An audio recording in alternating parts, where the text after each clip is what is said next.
খুবই ভয়ঙ্কর বিষয়। আপনাদের কাছে ভয়ঙ্কর হলো একটা ইরানের মানুষ যারা আছে তাদের কাছে একটা খুব সুখবর, বা ইরানের মানুষ যারা আছে তাদের কাছে এটা প্রত্যাশিত একটা বিল।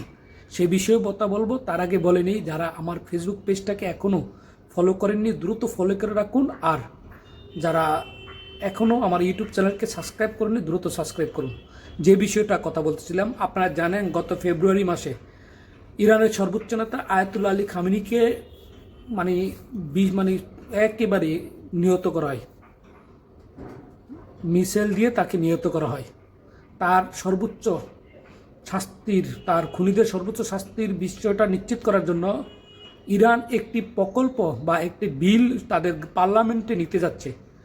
সেই পার্লামেন্টে লেখা আছে, যে বিলটা লেখা আছে, যারা সর্বোচ্চ নেতা খামেনিকে হত্যাকারী যারা আছেন, যেমন ইসরায়েলের প্রধানমন্ত্রী নেতানিয়াহু এবং মার্কিন প্রেসিডেন্ট ডোনাল্ড ট্রাম্প, তাদেরকে যদি কোনো ব্যক্তি হত্যা করে, তাহলে সেই ব্যক্তি অথবা প্রতিষ্ঠানকে তারা পায় বাংলা 714 কোটি টাকা, 5 কোটি ইউরো দিবেন ঘোষণা করেছেন।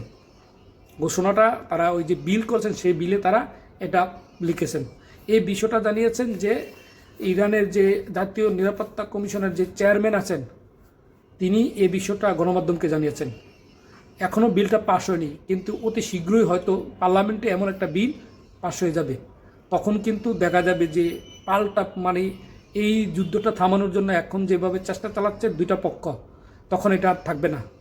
ইরান এখনও চেষ্টা চালাচ্ছে যেন যুদ্ধটা স্থায়ী হয়, তবে পাকিস্তান মধ্যস্থতা, বর্তমানে রাশিয়াও চেষ্টা করতেছে যেন এই যে মধ্যপ্রাচ্যের যে যুদ্ধ ইরান এবং যুক্তরাষ্ট্রের, সেটা যেন স্থায়ী সমাধান হয়। কিন্তু ডোনাল্ড ট্রাম্প দুদিন পর পর বিভিন্ন বিষয়ে কথা বলে, সেই বিষয়ের উপর ক্ষোভ জানিয়ে তারা তাদেরকে হত্যার জন্য একটা আইন পাশ করতেছে সংসদে। হয়তো বা একদিন দেখবো আমরা সে আইন ইরানের পার্লামেন্টে পাশ হয়ে গেছে, সেই বিলটা পাশ হয়ে গেছে। এখন সেটা কবে পাশ হয় সেটাই দেখার পালা।